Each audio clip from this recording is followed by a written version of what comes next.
मित्रांनो, संपूर्ण महाराष्ट्राचं लक्ष लागून राहिलं आहे ज्या निकालाकडे. तो निकाल म्हणजे उस्मानाबाद जिल्ह्यातले पवनराजे निंबाळकर हत्या प्रकरण. मित्रांनो, गेल्या 20 वर्षापासून त्याचा निकाल लागला नाही आणि सध्या खासदार असणारे ओमराजे निंबाळकर यांचे वडील पवनराजे निंबाळकर यांची मुंबईकडून उस्मानाबादकडे येणाऱ्या वाटेवर म्हणजे मुंबईच्या शिववरच कळंबोली या ठिकाणी तिथं गोळ्या घालून हत्या करण्यात आली होती. ती तारीख आहे 3 जून 2006. तेव्हापासून आज तागायत त्याचा निकाल लागला नाही. तो निकाल एवढा लांबणीवर का गेला? त्यांचे सख्खे चुलत बंधू राज्याचे माजी गृहमंत्री पद्मसिंह पाटील यांच्यावरच तो दोषारोपपत्र ठेवण्यात आलेला आहे. ते का ठेवण्यात आलं आहे? त्यांच्यावर आरोप धरण्यात आलेला आहे. निकाल 20 वर्ष का नाही लागला? आणि पवनराजे निंबाळकर यांची हत्या का करण्यात आली? पद्मसिंह पाटील आणि पवनराजे निंबाळकर हे दोघंही चुलत बंधू असताना पद्मसिंह पाटील यांचं आडनाव पाटील कसं आणि पवनराजे निंबाळकर यांचं आडनाव निंबाळकर कसं? या संपूर्ण गोष्टीचा आपण आढावा आता या व्हिडिओमधून घेणार आहोत. नमस्कार, मी शिवकुमार गोनोरे. पाहताय आपण न्यू महाराष्ट्र एक्सप्रेस न्यूज. मित्रांनो, सातारा जिल्ह्यातलं फलटण तालुका आणि फलटण तालुक्यामध्ये निंबळक हे गाव आहे. त्या निंबळक गावचे मूळचे हे राज्याचे माजी गृहमंत्री पद्मसिंह पाटील आणि पवनराजे निंबाळकर हे मूळचे त्यांचे वडील ह्या फलटण तालुक्यातले. आणि फलटण तालुक्यामध्ये आणि सातारा जिल्ह्यामध्ये सततच्या दुष्काळाला कंटाळून बाजीराव निंबाळकर आणि संताजी निंबाळकर हे दोघे बंधू ह्या दुष्काळाला कंटाळून मजल दर मजल करत तिथून फलटण तालुका सोडून उस्मानाबाद जिल्ह्यात राहायला गेले. उस्मानाबाद जिल्ह्यात राहायला गेल्यानंतर पद्मसिंह पाटील हे तेरणा गावच्या एका संस्थानिक पाटलाकडे दत्तक गेले आणि म्हणून त्यांचं नाव पाटील झालं. आणि पवनराजे निंबाळकर हे तिथंच गोवर्धनवाडीमध्ये राहिले. आता ही दोन्ही मोठी घराणी मूळची राजे निंबाळकर छत्रपती शिवाजी महाराजांच्या काळातली यांचं त्याचं कार्य होतं त्यांचं पूर्वजांचं, म्हणून ती मोठी असावी. तिथं गेल्यानंतर ही सुद्धा ती मोठी झाली. आता माणसाला वाटेल की ही दुष्काळाला कंटाळून तिकडे गेली होती, पण असताना ती मोठी होती. आणि तिथं गेल्यानंतर पाटील तेरणा गावच्या पाटलाचे संस्थानिक होते ते पाटील सुद्धा, आणि त्यांना हे पद्मसिंह पाटलांचे वडील दत्तक गेले. आणि त्याच्यानंतर ते पाटील झाले आणि हे निंबाळकर झाले. पद्मसिंह पाटील हे मूळचे खरंच एक हुशार विद्यार्थी होते. शाळेतही ते हुशार होते आणि शाळेत हुशार असल्यानंतर त्यांनी ते डॉक्टर झाले. डॉक्टर झाल्यानंतर त्यांचा डॉक्टरकडे काही लक्ष लागलं नाही. ते राजकारणात आले आणि राजकारणात आल्यानंतर त्यांचं उस्मानाबाद जिल्ह्यात मोठं प्रस्थ वाढत गेलं आणि हळूहळू ते आमदार झाले, हळूहळू खासदार झाले, राज्याचे गृहमंत्री झाले होते. आणि शरद पवार यांच्या घराण्याशी त्यांचं नातं आहे. म्हणजे सध्या सुनेत्रा पवार म्हणजे राज्याच्या उपमुख्यमंत्री सुनेत्रा पवार यांचे ते पद्मसिंह पाटील सख्खे बंधू. आणि पवार घराण्याशी त्यांचा संबंध असल्यामुळं पद्मसिंह पाटील यांना पुढे यायला वेळ लागला नाही. त्यांची मदत झाली. पवार साहेबांच्या पक्षातच त्यांनी आतापर्यंत काम करत होते. आणि ते पद्मसिंह पाटील हे राजकारणात पुढे पुढे जात होते आणि पवनराजे निंबाळकर हे त्यांचे सख्खे चुलत बंधू त्यांच्या पाठीमागे त्यांना साथ देत होते. आणि खरं तर साथ देत असताना पद्मसिंह पाटील हे मुंबईचा कारभार बघायला लागले, राज्याचा कारभार बघायला लागले. परंतु उस्मानाबाद जिल्ह्यातला कारभार मात्र पवनराजे निंबाळकर यांच्याकडे दिला. त्याच्यामुळे पवनराजे निंबाळकर हे ग्राउंड लेवलला काम करत होते. गावातल्या खेडेपाड्यात त्यांचं काम चांगलं चालत होतं. कुणाच्या भावकीचा वाद असेल, कुणाचं लग्न असेल, कुणाचं मयत असेल, त्या ठिकाणी स्वतः पवनराजे निंबाळकर जात होते. त्यामुळं पवनराजे निंबाळकर यांचा पद्मसिंह पाटील यांच्यापेक्षाही जास्त लोकांशी संपर्क वाढत गेला. आणि त्या लोकांचा संपर्क वाढत गेल्यानंतर पद्मसिंह पाटील यांनी त्यांना मोठे मोठे पद दिली.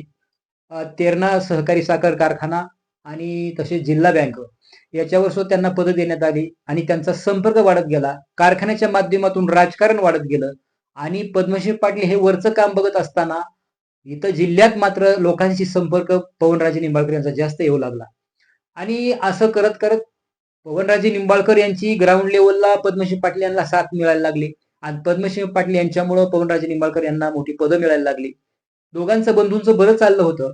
परंतु जिल्हा बँकेचा भ्रष्टाचार आणि कारखान्यातला भ्रष्टाचार, या भ्रष्टाचाराचे काय आरोप त्यांचे एकमेकावर त्यांनी करण्यात आले आणि तो भ्रष्टाचाराचा आरोप पवनराजे निंबाळकर यांच्यावरही झाला आणि पवनराजे निंबाळकर 2 महिने आतही गेले. ज्यावेळेस 2 महिन्यांनी ते बाहेर आले जामिनावर, त्यावेळेस पवनराजे निंबाळकर यांनी आपल्या कार्यकर्त्यांना किंवा त्यांच्या गटातल्या लोकांना किंवा जी लोक पवनराजे निंबाळकर यांना मानत होते त्यांना सांगितलं की पद्मसिंह पाटलांनी आपल्या वाऱ्यावर सोडलं, लक्ष दिलं नाही, किंवा त्यांच्यावर मी आतमध्ये गेलो. खरं वादाची शिंगी तिथं पडली. त्याच्यानंतर पवनराजे निंबाळकर यांनी कारखान्याचा काय भ्रष्टाचार असेल किंवा काय जिल्हा बँकेचा भ्रष्टाचार असेल किंवा पद्मश्री पाटलांकडून माध्यमातून जो झालेला भ्रष्टाचार आहे, आता हे सख्खे बंधू होते, एकत्र राजकारण करत होते, एकत्र काम करत होते, एका घरातलं त्यांचं नातं सक्क असल्यामुळं एकमेकाचं माहितीच होतं. त्याच्यामुळे पवनराजे निंबाळकर यांनी काही पुरावे गोळा केले आणि अण्णा हजारे यांच्याकडे दिले, असं पद्मश्री पाटलांचं म्हणणं होतं. आणि अण्णा हजारेंनी उपोषण धरलं पद्मश्री पाटलांच्या विरोधात आणि पद्मश्री पाटलांचं मंत्रीपद गेलं. आता हितानिक वाद वाढत गेला आणि वाद वाढत गेल्यानंतर दोघांच्या मध्ये फळी निर्माण झाली.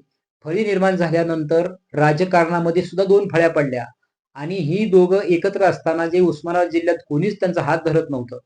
खरं तर पद्मश्री पाटील ज्यावेळेस बुलेटवर निघायचे तेव्हा सुद्धा पवनराजे निंबाळकर त्यांच्या पाठीमागं असायचे. कधी कधी तर त्यांचा पांढऱ्या घोड्यावर त्यांची सवारी निघायची पद्मश्री पाटलांची. त्यांना कोणी अडवत नव्हतं, त्यांच्या पुढे कोणी जात नव्हतं, इतकी त्यांना कोणी टक्कर देत नव्हतं. परंतु आणि त्यांनाही माहित होतं की इथं जिल्ह्यात माझ्या विरोधात कोणी जाऊ शकत नाही. पवनराजे निंबाळकर आणि पद्मश्री पाटील हे दोघच बरोबर असताना दुसरं कोणी त्यांचा हात धरत नव्हतं. परंतु ज्या वेळेस ह्यांच्या वादाची ठिणगी पडली आणि 2004 ची निवडणूक लागली, त्यावेळी 2004च्या निवडणुकीत पद्मसिंह पाटील यांच्या विरोधात पवनराजे निंबाळकर यांनी विधानसभेला फॉर्म भरला आणि पद्मसिंह पाटील लाखांनी निवडून येत होते आणि त्यावेळेस मात्र फक्त 484 मतांनी पद्मसिंह पाटील निवडून आले. त्यावेळेस खरा त्यांना धक्का बसला आणि हा पवनराजे निंबाळकर आता हा राजकारणात काटा वाटू लागला आणि त्यांनी राजकारणात विधानसभेला पडलेली मतं लक्षात घेता लाखाच्या घरात निवडून येणारं आपलं शीट फक्त 484 मतांनी निवडून आलंय.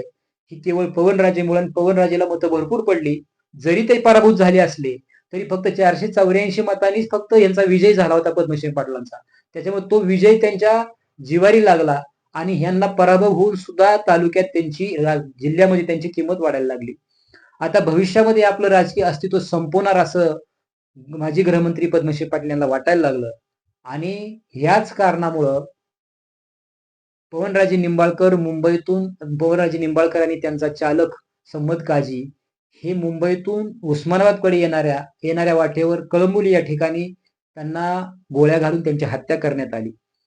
हत्या अशी करण्यात आली की ज्यावेळेस तिथले जी काही 9 जणांवर तो पद्मश्री पाटील यांच्यासह 9 जणांवर तो आरोप आहे आणि काही मुंबईचे तिथं काही मारेकरी आहेत, काही शार्प शूटर आहेत, सुपाऱ्या घेणारे काही मारेकरी आहेत, असे 9 आहेत.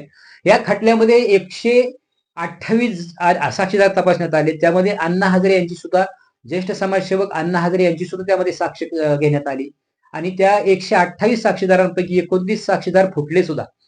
परंतु तरी सुद्धा खरं तर ह्या केसमध्ये ज्यावेळेस त्या 3 जून 2006 रोजी ह्या पवनराजे निंबाळकर यांच्यावर हल्ला झाला आणि हल्ला झाल्यानंतर स्थानिक पोलिसांनी कामामध्ये कुचराई केली असा त्यांच्यावर आरोप करण्यात आला.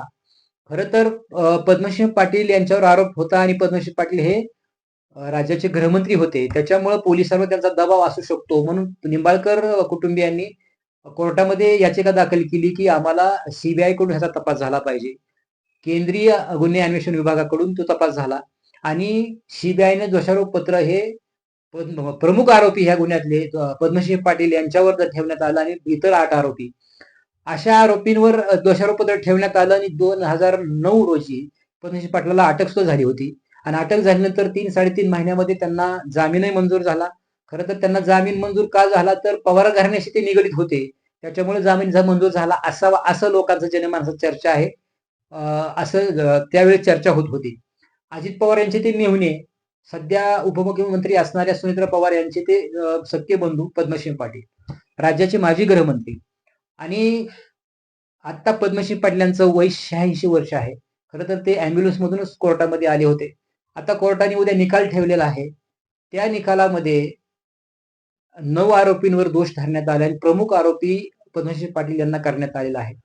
मुंबईतून ज्यावेळेस 3 जून 2006 रोजी त्यातलाच 9 जणांपैकी एक आरोपी त्या आरोपीनंच पवनराजे निंबाळकर यांना मुंबईला बोलावून घेतलं आणि मुंबईला बोलावून घेतल्यानंतर शार्प शूटर असतील किंवा बाकीचे असतील त्यांना सांगण्यात आलं की आता हे मुंबईतून घराकडे उस्मानाबादला निघत आहेत, तर कळंबोलीच्या या नाक्यावर त्यांच्यावर गोळ्या घाला आणि तिथं त्यांच्यावर एक गाडी आली आणि त्या दुसऱ्या गाडीनं त्या गाडीला आडवी गाडी मारून साईडला घ्यायला लावली, काचा खाली घ्यायला लावली आणि 2 मारेकऱ्यांनी त्यांच्यावर बेछूट गोळीबार केला. त्या गोळीबारामध्ये पवनराजे निंबाळकर आणि त्या गाडीचे चालक समद काजी हे दोन्हीही जागेवर गतप्राण झाले. आणि याचा तपास सीबीआयकडे लावला आणि सीबीआयने इथं त्याचा तपास लावला. त्या तपासानंतर 2009 ला अटक झाली पद्मश्री पाटलांना. आणि त्यातला या 9 जणांपैकी एक आरोपी हा माफीचा साक्षीदार करण्यात आला आणि त्यांनी ती संपूर्ण कहाणी सांगितली. ही संपूर्ण कहाणी सांगितल्यानंतर 100% यामध्ये पद्मसिंह पाटीलच गुन्हेगार आहेत हे गृहीत धरण्यात आलं आहे आणि कोर्टाने त्यांच्यावर दोषारोपपत्र ठेवण्यात आलं आहे. परंतु एक 5000 पानी निकाल आणि दोषारोपपत्र हे वाचून दाखवायला वेळ लागेल, म्हणून खरं तर 16 तारखेला निकाल लागायला पाहिजे होता, परंतु त्यावेळेस लागला नाही. आता पवनराजे निंबाळकर सध्या जे उस्मानाबाद जिल्ह्यातले धाराशिवचे खासदार आहेत, ते त्यावेळेचे उस्मानाबाद जिल्हा आता धाराशिव म्हटलं जातं. हे धाराशिवचे खासदार पवनराजे निंबाळकर म्हणजे ओमराजे निंबाळकर म्हणजे पवनराजे निंबाळकर यांचे चिरंजीव ते आता खासदार झाले आणि त्यांनी आता हे निकाल 20 वर्ष निकालाला वेळ लागला म्हणून त्यांनी एक खंत व्यक्त केली आणि त्यांनी एक पोस्ट दिली, ती अशी आपण ते वाचून दाखवतोय. ते सांगतायत की 20 वर्ष आणि 13 दिवस संघर्षाची अपेक्षा न्यायाची. माझे वडील पवनराजे निंबाळकर साहेब व त्यांचे चालक सम्मद काजी यांची निष्ठुर हत्या होऊन सुमारे 20 वर्ष झाली. अजूनही आम्ही दोन्ही कुटुंबीय न्याय होण्याच्या प्रतीक्षेत आहोत. आज ज्यांनी रक्ताच्या नात्याला काळिमा फासला अशांचा फैसला ची अपेक्षा आहे. आणि हा खटला म्हणजे मस्तवाल राजकीय शक्ती व पैशांच्या मस्तीवर लोकांना गुलाम समजणाऱ्या, त्यांच्या जीवाची किंमत नसणाऱ्या, रक्ताच्या नात्याचा घात करणाऱ्या मानसिकतेविरुद्ध हा संघर्ष आहे.